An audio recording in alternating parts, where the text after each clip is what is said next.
Nesse momento, ouvir mais uma vez a tua voz através da Bíblia Sagrada, em nome de Jesus. Amém, Senhor.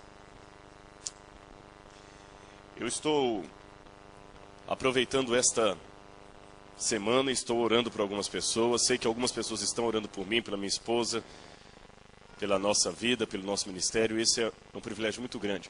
Sabe, quando as pessoas me pedem oração, eu gosto sempre de falar, vamos trocar orações. Vamos trocar orações. Quando eu era distrital, eu lembro que a gente tinha um costume de orar por telefone. Eu ligava para os irmãos, falando, tudo bem? Ah, sim. Vamos orar. Orar por telefone.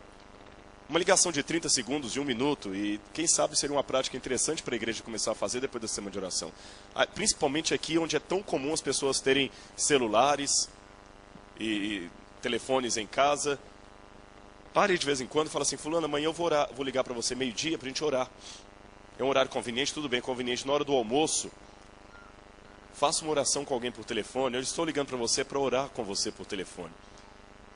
Orar a Deus é tão bom. Durante a oração do jardim aqui, eu mencionei alguns pedidos que algumas pessoas me pediram. Não foram mencionados audivelmente, mas eu no meu coração pedi, por exemplo, alguém que vai fazer os últimos testes para um emprego e está com um pouco de receio de que lhe seja cobrado o sábado. A pessoa sabe quem é. E eu admiro porque essa pessoa teve a firmeza de falar, eu prefiro perder o emprego a ter um emprego à custa do sábado do Senhor. Passou em todas as entrevistas e agora falta o detalhe do sábado. Eu orei por essa pessoa. Orei por outro também, que durante as nossas visitas na semana teve a coragem de contar para mim a história dele e deixou uma grande fama, uma carreira promissora, porque estava tendo dificuldades em conciliar aquilo com Jesus. Eu orei por essa pessoa também, a pessoa sabe quem é. Orei por outros que estão com problemas, orei por outros casos já da igreja de Washington, que pediram oração ali. E orar é muito bom, faz bem a alma. Nesta manhã, eu gostaria de convidar a todos a abrirem sua Bíblia no último capítulo de Daniel. E o nosso texto vai basear num verso que aparece logo aqui nesse capítulo. É o capítulo 12. Eu falo especificamente do verso 1 em diante. Daniel, capítulo 12, versos 1 em diante. Assim diz a minha tradução. Nesse tempo se levantará Miguel, o grande príncipe e defensor dos filhos do teu povo. E haverá tempo de angústia, o qual nunca houve desde que houve nação até aquele tempo. Mas naquele tempo será salvo o teu povo, e todo o que for achado inscrito no livro. Muitos dos que dormem no pó da terra ressuscitarão, uns para a vida eterna, outros para a vergonha e horror eterno. Os que forem sábios, pois, resplandecerão como o fulgor do firmamento, e os que a muitos conduzem à justiça, como as estrelas do céu, sempre e eternamente. Tu, porém, Daniel, encerra as palavras, sela o livro, até o tempo do fim. Muitos o esquadrinharão, e o saber se multiplicará. Bom, eu iniciei essa semana de oração falando com vocês sobre o tempo do fim. Nós sabemos pelas profecias que o tempo do fim começou em 1798. Nesse ano começaria o tempo do fim e o cumprimento de parte dessas profecias de Daniel, quando o saber se multiplicaria. Nós temos duas interpretações, todas duas aceitáveis, a respeito desse saber ou a ciência que se multiplicaria no tempo do fim. A primeira interpretação é que esse saber que se multiplica é a tecnologia. É a ciência de um modo geral. E você tem exatamente a partir do século XIX, melhor dizendo, final do século XVIII para cá, com a Revolução Industrial da Inglaterra, uma evolução tremenda. Alguns chegam a dizer que nós não estamos tendo nenhuma evolução do conhecimento, mas uma revolução. Imagine se deitando hoje à noite e amanhecendo numa bela manhã de domingo de 1750.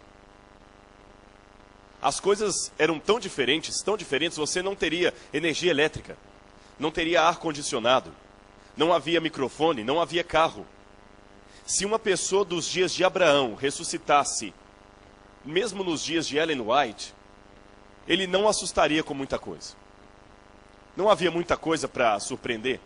Talvez o estilo das roupas mudou um pouco, mas as casas pareciam as mesmas. O meio de transporte ainda era a besta, o cavalo, o burro, a charrete. As armas ainda eram as espadas. Agora, vamos mudar um pouquinho essa comparação.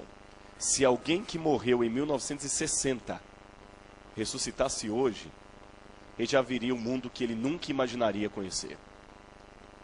E vou mais longe. Eu tenho 34 anos. Não sou velho. Mas o mundo mudou tanto nos anos 90 que eu já posso falar da minha geração. Eu sou de outra geração, eu nasci antes da internet. O mundo já tem uma outra geração. Quem nasceu de 1989 para trás, já pode falar que é de outra geração. As crianças mudaram. Os modos de compreender já mudaram. Você já é de outra geração. Você já nasceu fora da internet. Uma vez eu vi numa emissora de TV, um pai, um desses seriados, e o pai com os filhos discutindo, e o filho, pai, a minha irmã não quer trocar de canal, ela está manipulando o controle remoto. E o pai chegou diante deles, eu não quero que ele assista isso. E ela escondeu o controle remoto. Pai, fala com ela para me dar o controle remoto que eu quero assistir outro canal. Não vou dar. O pai chegou até a TV e fez assim no botão do channel. Tuc, tuc, tuc. Well, como o senhor fez isso? E ele falou, é uma antiga tecnologia que vocês não conhecem. Eu sei que isso foi apenas num programa humorístico, mas hoje realmente as coisas mudaram. A ciência se multiplicou. Agora, por outro lado, nós temos uma segunda interpretação para isso. O saber ou a ciência se multiplicaria acerca do conhecimento do livro de Daniel. O livro ficaria selado, fechado, até o tempo do fim. E nessa época, o saber se multiplicaria. E realmente, eu disse para vocês que em 1798, encontraram a pedra Roseta, ou a pedra de Roseta, no Egito.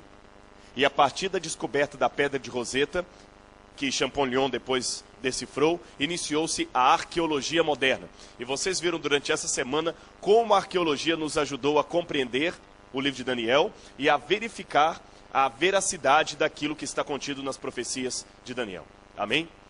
Nesse mesmo tempo, Deus começou a pregar as 3 mensagens angélicas. E a primeira delas dizia, temei a Deus e dá-lhe glória, pois é chegada a hora do seu juízo.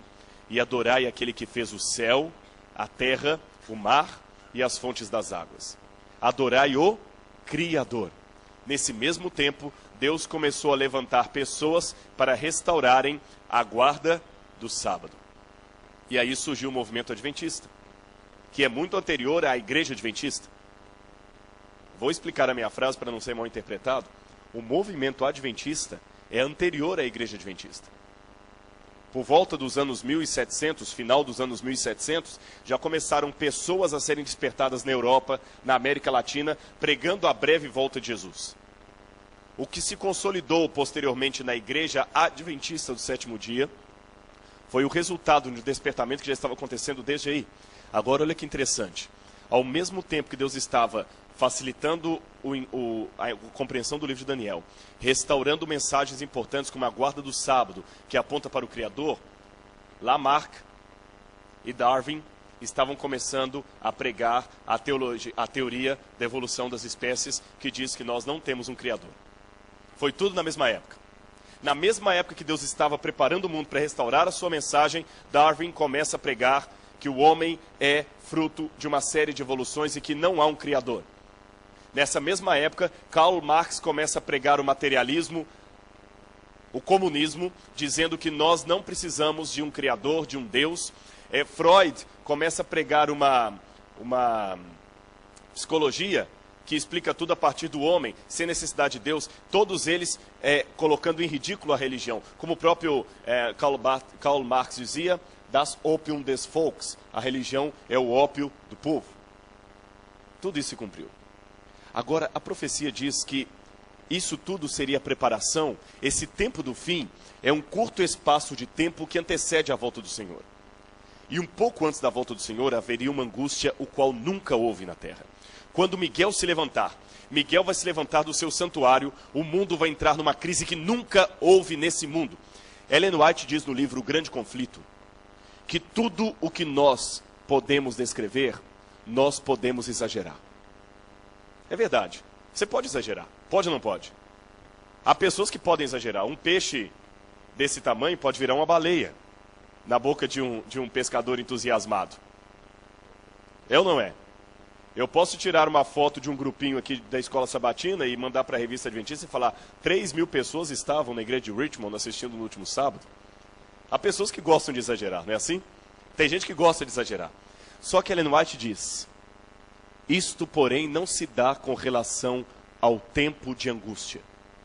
Por mais terrível que eu descreva o quadro da crise que aguarda o mundo, eu não tenho como exagerar essa crise. Porque ela será a mais terrível crise que já houve na face da terra. Quer ter um vislumbre dela? Eu vou dar para você. As pessoas perguntam, mas pastor, como é que no futuro a sociedade vai perseguir os cristãos? Como é que eles vão aceitar as ciladas de Satanás? É muito simples, olhe hoje. Como Hitler conseguiu convencer um país tão inteligente como a Alemanha a acabar com 6 milhões de judeus? E sabe qual foi o principal argumento de Hitler? Eles mataram Deus. Eles mataram Jesus. O deicídio. 6 milhões de judeus foram mortos por pessoas comuns. Quem matou os judeus não eram pessoas treinadas para matar. Muitos dos generais da Gestapo, da SS de Hitler, eram pessoas comuns, que no domingo estavam na escola dominical, quem sabe até em alguma escola sabatina. Pessoas religiosas.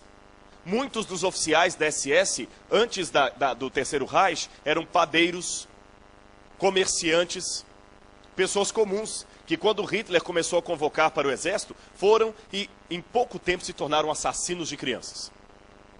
Uma vez um homem estava escrevendo um bilhete, havia um conselho da Unesco de educação, e um pedagogo estava falando de educação.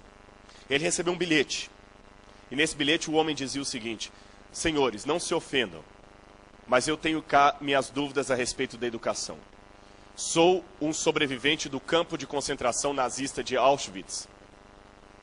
E na minha infância, naquele campo de concentração nazista, eu vi enfermeiros bem treinados dando injeção de gasolina em crianças recém-nascidas. Eu vi médicos diplomados fazendo experiências carniceiras com gêmeos. Eu vi jovens engenheiros construindo chuveiros para matar pessoas com gás.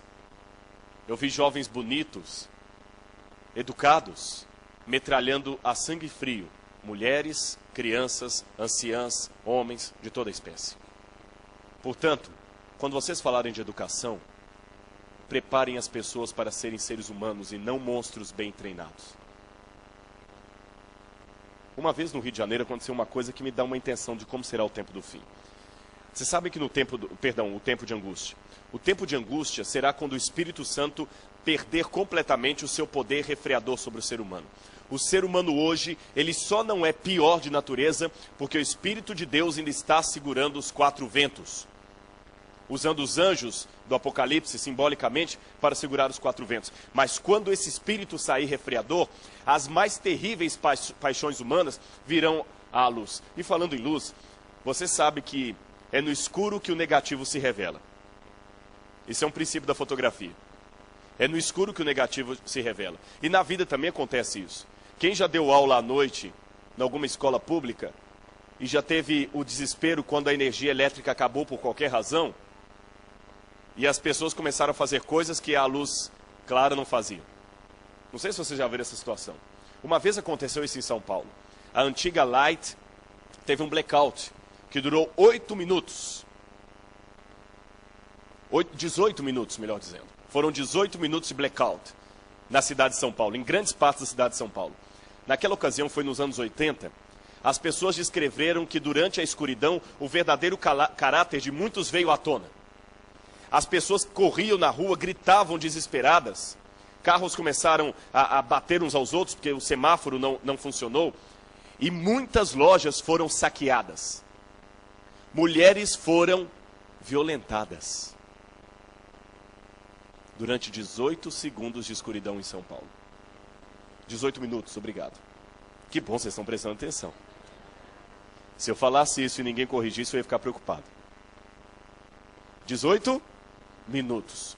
E quando as luzes voltaram, os autores de muitos crimes, como eu digo, saque a lojas, desrespeito a mulheres, eram homens de bem.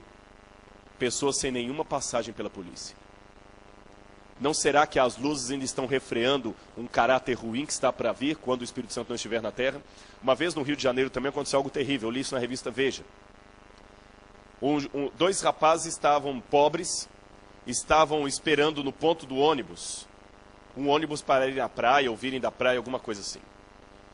E um outro correu que havia roubado o tênis de um garoto da Zona Sul. Quando esse outro correu, e todos eles eram negros, então nós que somos negros, às vezes na rapidez você confunde um com o outro. Um daqueles rapazes do ponto de ônibus foi confundido com o que havia roubado o tênis do outro. E um correu, lá está o ladrão, no ponto do ônibus, e vieram correndo em cima dele.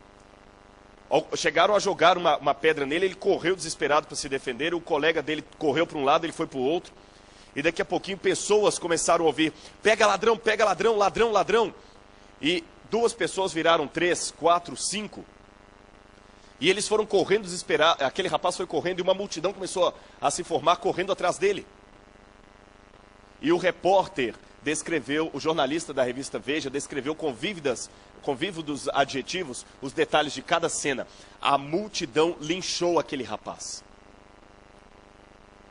E quando o que foi uma pequena multidão linchou aquele rapaz, o jornalista que colheu detalhes de testemunhas disse que todo mundo ficou assustado, porque as pessoas estavam com sede de sangue, uns falando, mata, mata.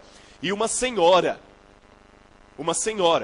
pegou um pedaço de paralelepípedo, aquelas pedras quadradas de calçada, e jogou no tórax do rapaz. E ela sorriu quando fez aquilo.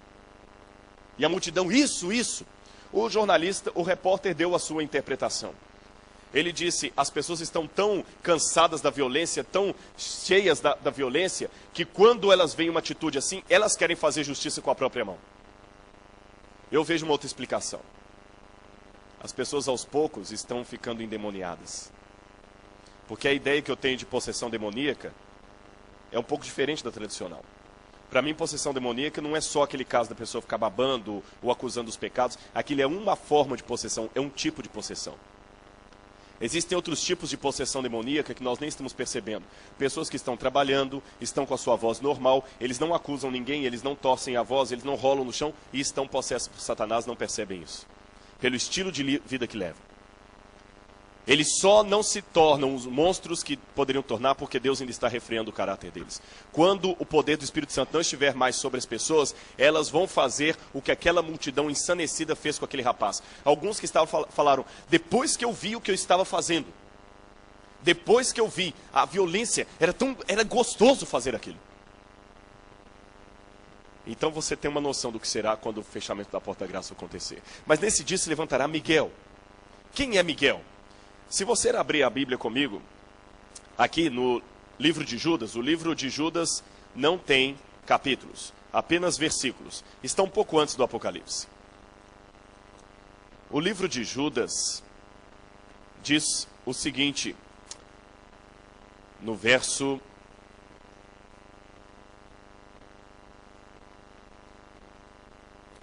9.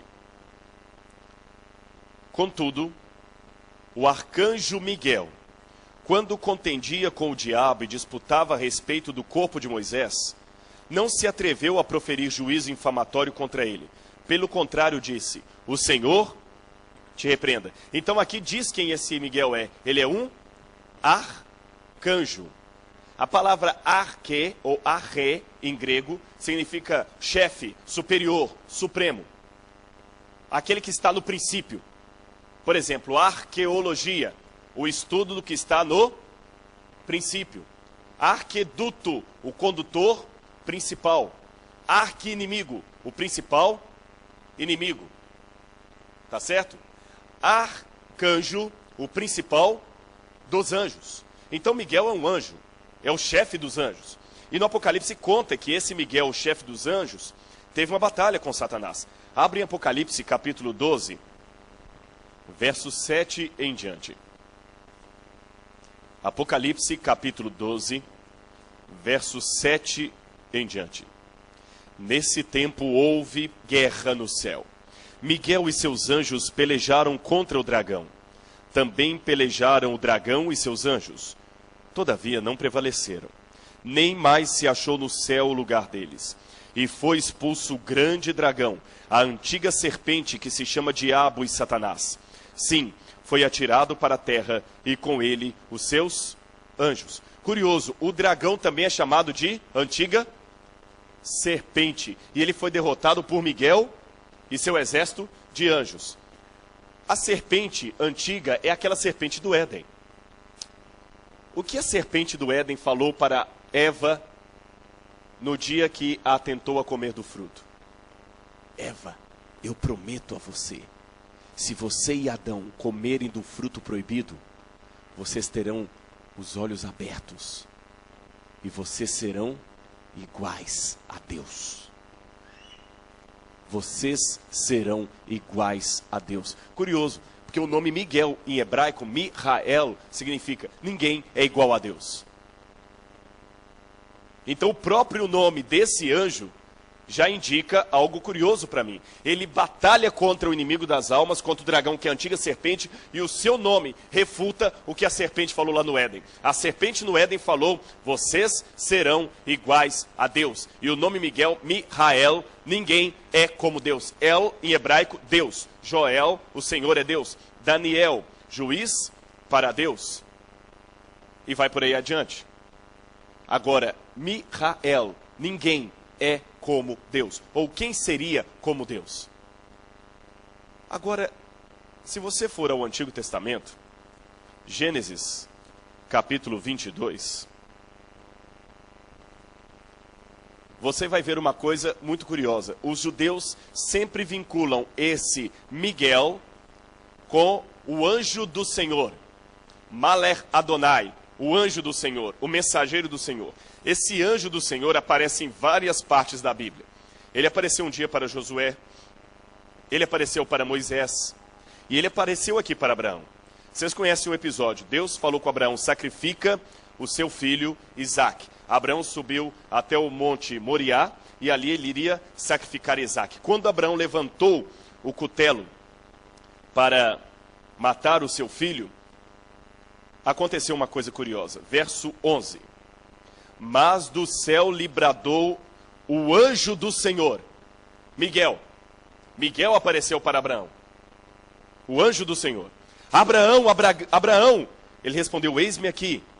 Disse-lhe então o anjo: não estendas a mão sobre o rapaz, não lhe faças nada, pois agora sei que temes a Deus, porquanto não me negaste o filho, o teu único filho. Curioso. O que o anjo falou para Abraão? Não mates o menino, porque agora eu sei que você teme a Deus, porque você não negou o seu filho para Deus? Não me. Mas curioso, Abraão estaria sacrificando Isaque a quem? A um anjo ou a Deus? A Deus, mas o anjo falou: você não me negou o seu filho? Curioso. Vamos abrir agora em Gênesis capítulo 33. Gênesis capítulo 33.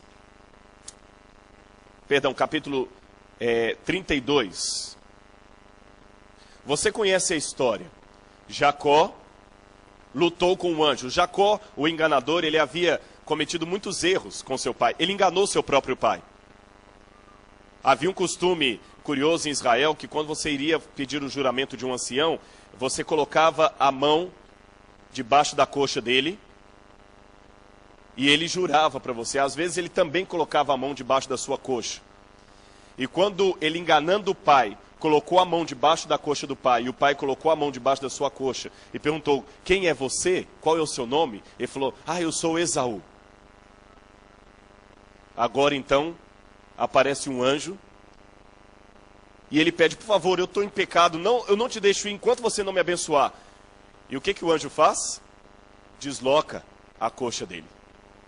E ele fica manco, para lembrar para sempre do que ele fez com o pai dele.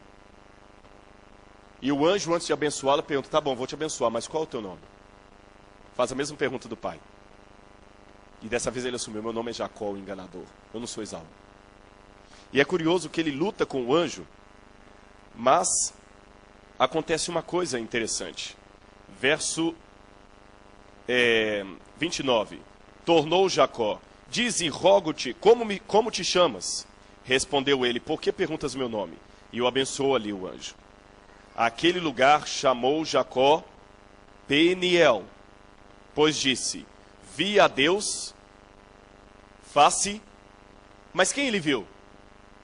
Não foi o anjo, mas ele fala que viu a Deus face a face. Nasceu-lhe o sol, quando ele atravessava Peniel, e manquejava de uma coxa.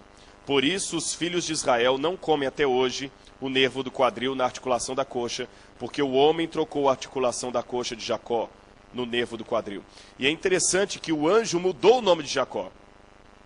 Mudou o nome de Jacó para que nome? Israel. Ish, homem. Ha, guerra. El, Deus. Israel, o homem que lutou, que guerreou contra Deus. Mas espera aí. Contra quem Jacó lutou? Contra o anjo, Miguel. O rosto de quem Jacó viu? Mas na verdade ele viu o rosto do anjo, Miguel. Quem apareceu para impedir o sacrifício de Isaac? O anjo, Miguel. E disse para Abraão, você não me negou o teu filho. Então esse anjo é Deus? Seria Deus um anjo? Deixa eu explicar a você dessa maneira. Deus, quando criou a humanidade, ou melhor, antes de criar a humanidade, Deus em si mesmo se bastava. Mas Deus resolveu criar. E ele criou o universo. E quando Deus criou a primeira criatura, Deus tinha um problema. Aonde está Deus? Responda para mim, onde você acha que está Deus? Everywhere. Em todo lugar. O que Deus sabe? Algumas coisas? Deus sabe o quê? Todas as coisas. Vocês acham que Deus raciocina? Deus pensa? Eu não acho que Deus raciocina. Deus não pensa. Deus sabe. Se ele já sabe o fim desde o princípio, ele não precisa pensar. Eu penso, eu chego a conclusões. Deus não chega a conclusões, ele já sabe. Deus não precisa nem raciocinar. Deus sabe tudo. Deus pode tudo. Deus está em todo lugar. Agora, quando Deus criou um primeiro ser, esse ser estava em todo lugar? Ele sabia tudo? Como Deus poderia se comunicar com Deus se Deus já sabe tudo? Aonde Deus iria com esse ser se Deus já está em toda parte? Como é que Deus se corresponderia com o ser se esse ser está limitado no tempo e no espaço? Sabe o que Deus fez? Lutero diz o seguinte: os homens usam uma máscara para esconder o rosto deles. Deus, ao contrário, usa uma máscara para revelar o rosto dele. E a forma de Deus se revelar é se escondendo. Eu vou contar uma ilustração que vai facilitar o seu entendimento do que eu estou dizendo. Uma vez, um homem tinha um aquário. Eu já tive um aquário em casa. Uma vez eu dei para ele de presente um peixe beta, aquele peixinho que briga com todos os outros. O nome dele era Karl Barth, é o nome de um teólogo. E um dia o Karl morreu, foi uma coisa muito chata, sabe? Mas imagina uma coisa curiosa, o Karl era um peixe nervoso, sabe? Toda vez que a gente ia trocar a água do aquário, o Karl fugia, ele fugia. Ele tinha medo da gente. Você ia colocar comida para ele, ele fugia. Quem já teve peixe sabe disso. Você chega o seu carão no aquário lá, o peixe... Você fala com o seu peixe assim, peixe, eu gosto de você, peixinho, eu te amo. Eu estou fazendo isso para o seu bem. Mas não adianta. Por mais didático que você queira ser, por mais melodiosa que seja a sua voz, toda vez que você chega no aquário, o peixe some. E você tem um problema. Você quer se relacionar com esse peixe. Você quer dizer o quanto você o ama. Mas toda vez que você chega para cuidar dele, ele tem medo de você. Você é como um Deus para o peixe, você o assusta. Qual seria a única maneira de você dizer para esse peixe o quanto você o ama, de modo que ele possa compreender? Tornando-se um peixe. Mas o problema é que quando você se torna um peixe, você corre o risco de ser rejeitado pelo outro peixe. Deus, para criar o universo, Deus assumiu uma posição revelada. Deus Filho, que está em pé de igualdade com o Pai, Jesus não é menos Deus do que Deus Pai. Jesus não tem menos poderes que Deus Pai. E Jesus não tem como deixar de ser Deus. Jesus não perde os poderes dele. Mas para que nós possamos comunicar com Deus Pai, Jesus, a segunda pessoa da divindade, eu não vou entrar hoje no Espírito Santo, porque não é esse o meu assunto. Tá bom? Mas o Espírito Santo também tem um papel na revelação. Eu falei disso na igreja de Washington. Aqui para vocês eu vou ficar devendo. Como também teve coisas que eu falei aqui que não falei lá. Vou falar apenas de Deus Filho. Deus Espírito Santo eu falo numa outra oportunidade. Jesus é Deus Pai de uma maneira revelada. Mas calma, não são dois deuses. Mas também não são dois seres, não, é também apenas um ser disfarçado. Deus continuou na sua forma de Deus Pai. E a segunda pessoa dessa divindade assumiu uma forma limitada, a forma de um anjo. Então o arcanjo Miguel, o chefe dos anjos, era Deus na forma de um anjo. Por que Deus teve que assumir a forma de um anjo? Para que as outras criaturas pudessem entendê-lo. Uma vez uma mãe estava colocando um filhinho na cama à noite, e quando ela saiu, ela escutou o menininho gritando assim, mamãe, mamãe, você não vai me deixar aqui sozinho, não é? Está tão escuro. Ela falou assim, eu sei que está escuro, filhinho, mas Deus está com você. E ele falou lá do bercinho assim, eu sei que Deus está aqui, mamãe, mas eu quero alguém com o rosto. Entenderam o problema das criaturas? Nós precisávamos de alguém com o rosto. Então, Miguel é Deus com o rosto. A segunda pessoa da divindade resolveu assumir a forma de um anjo. Só que ele correu um risco aí. Quando Jesus assumiu a forma de um anjo, alguns começaram a questionar a divindade dele. Porque não, tudo bem, o Pai eu adoro, porque o Pai está em toda parte. O Pai eu não consigo nem imaginar como ele é. Mas você não, você é um como eu. E por isso Lúcifer começou uma guerra contra Jesus. Um dia, o Pai convocou todos os seres do universo, botou Jesus no trono e explicou para o universo qual era a verdadeira posição do seu filho. Filhos, ele está em pé de igualdade comigo. Eu sei que ele vocês podem ver, tocar. Ele está limitado no tempo e no espaço. Ele parece um de vocês, mas ele é uma revelação da divindade. E todos os anjos então se ajoelharam para adorar Jesus, e Lúcifer se ajoelhou também, mas ele já tinha a inveja no seu coração. Jesus então é Deus revelado, na forma de um anjo. Só que quando Adão e Eva foram criados, o Miguel vinha aqui com os anjos na terra visitar sempre, e eles adoravam Miguel, o arcanjo, o chefe dos anjos, Jesus.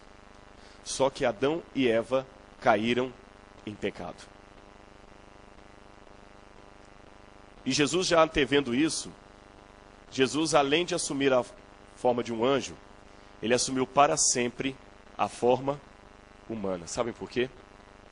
Ao contrário dos anjos e dos seres de outros mundos não caídos, nós não precisávamos apenas que Deus revelasse quem ele era. Nós precisávamos ser salvos por ele, porque a glória dele consumia o pecado e nos consumia. Então, a partir daí, a revelação de Deus, que até então era apenas para relacionamento, a partir da queda do homem passou a ser para salvação. Nós precisamos agora ser salvos por Deus. E Deus assumiu a forma humana, por amor de mim e de você. Algumas pessoas confundem. Se Jesus é um com o Pai, por que ele precisou orar para o Pai? Por que ele parece tão inferior? Por que Jesus fala que ele não sabe tudo, quando ele diz lá, eu não sei o dia da minha vinda? Eu explico a você por quê. Jesus não perdeu os dons de Deus dele, mas por amor a você, ele deixou de usar esses dons. Ele se tornou um peixe. E por isso muitas pessoas confundem. Ele não tem como perder os poderes dele, mas ele tem como deixar de usá-los por amor de você. Sabe o que Jesus fez para sempre? Olha para mim, nunca mais esqueça disso. Alguns pensam que Jesus só se tornou homem, veio, morreu na cruz do Calvário, voltou para o céu e voltou a ter tudo que ele tinha antes.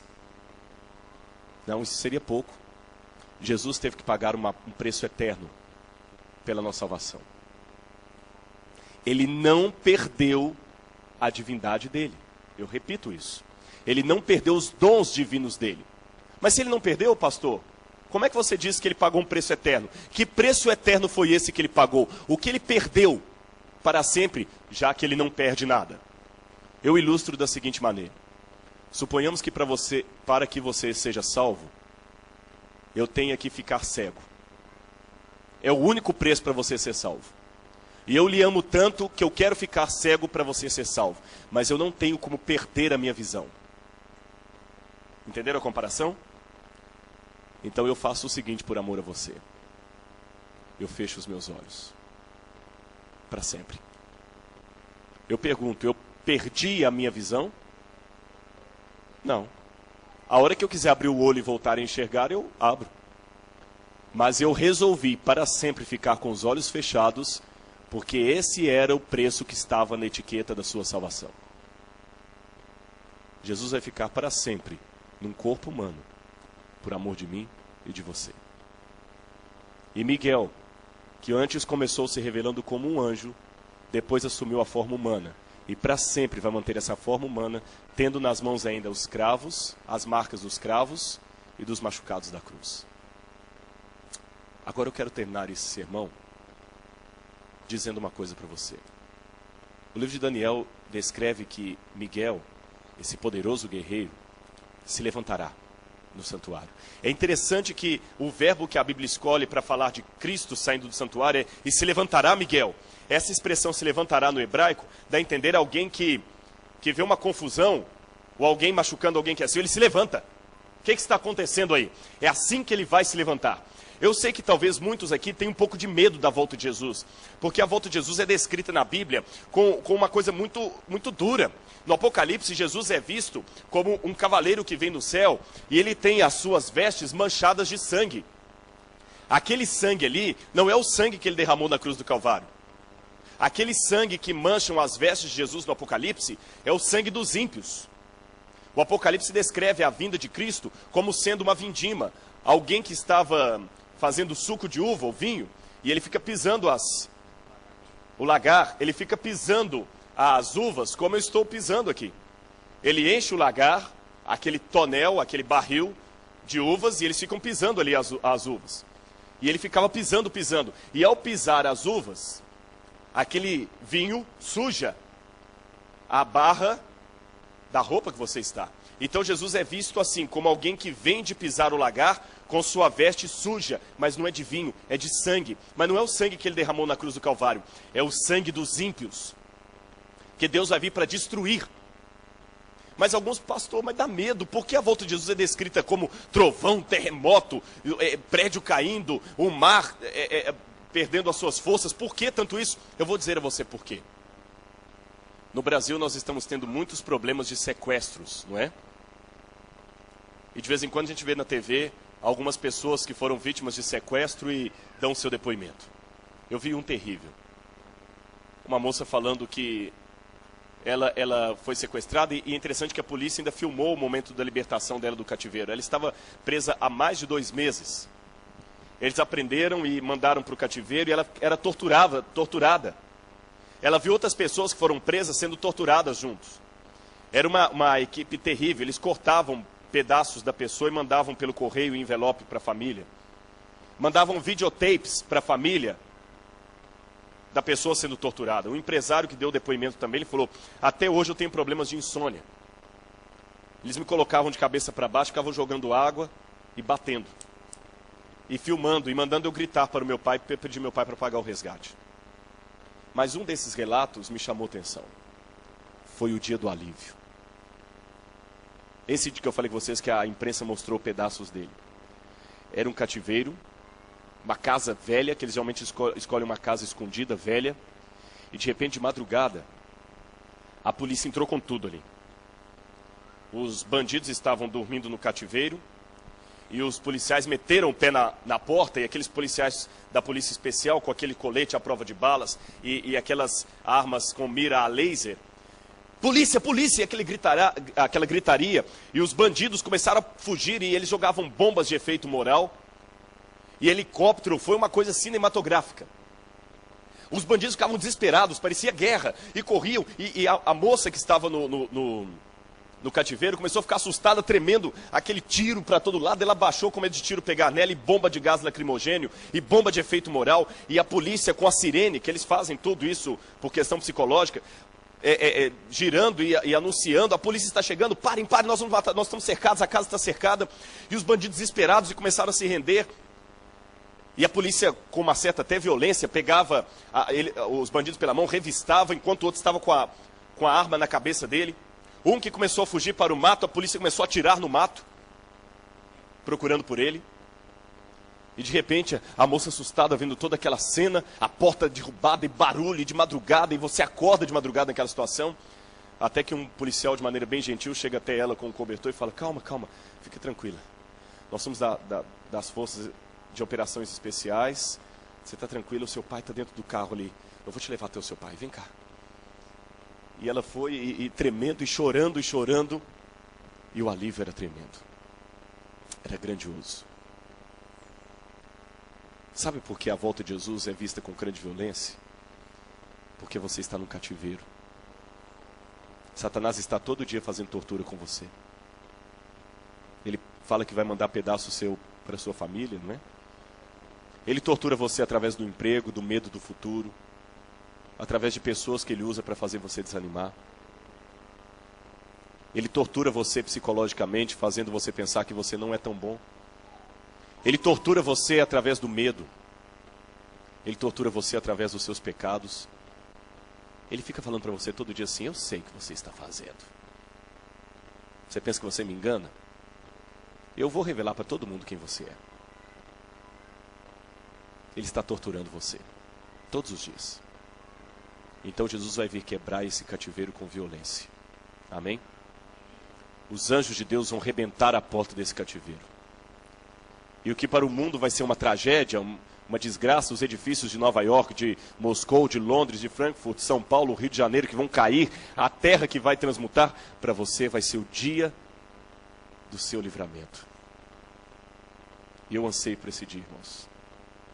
Quando eu visitei o museu do Holocausto daqui, de Richmond, há uma cena lá dos alemães rendidos e os judeus no campo de concentração gritando viva, viva, porque a polícia, o exército de libertação estava chegando. Eu me imagino às vezes em Auschwitz. E eu aprendi uma coisa dessa vida: não se tira férias de Auschwitz. Mesmo que você saia de férias, saber que vai voltar para Auschwitz não é nada agradável. Mas escreva o que eu estou falando. Em breve, o exército de Deus vai vir.